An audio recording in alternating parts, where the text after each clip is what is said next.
பேரத்தாலே உங்களுடைய அனுமதியோடு இந்த சிறிய காகிதத்தை தமிழ்நாட்டு முதலமைச்சருடைய கவனத்துக்கு நான் கொண்டு செல்கின்றேன். நம்முடைய மாண்புமிகு அமைச்சர் முத்துசாமி அவர்கள் ஒரு கூட்டத்திலே திருச்சியிலே பேச வரும்பொழுது அந்த கூட்டத்திலிருந்த ஒரு பெரியவர் எனக்கு எழுதி கொடுத்தது. அதை வாங்கி பாக்கெட்ல வச்சுட்டு நான் வீட்டுக்கு போயிட்டேன். எனக்கு பார்க்கல.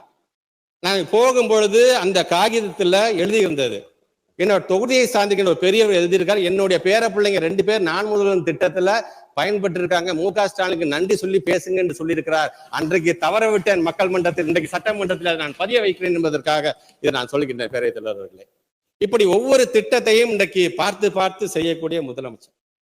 இன்றைக்கு நேற்று நம்ம உரையாற்றி இருக்கின்ற நம்முடைய சட்டமன்ற உறுப்பினர் நம்முடைய முன்னாள் அமைச்சர் அண்ணன் செங்கோட்டையன் சொல்லும் பொழுது அரசு ஊழியர்களை பத்தி பேசினாங்க, ஆசிரியர்களை பத்தி பேசினாங்க.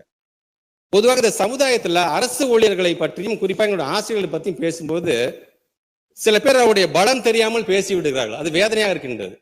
எவ்வளவு தெரியுமா சம்பளம் வாங்குறாங்க அவங்க அப்படின்னு ரொம்ப ஈஸியாக பேசிவிட்டு போகிறார்கள். அதை முழுமையாக ஒரு சமூகத்தினுடைய பலம் என்பது எங்களுடைய அரசு ஊழியர்கள் என்பதை உணர்ந்தவர் எங்களுடைய முத்தமிழர் கலைஞர் அவர்கள்.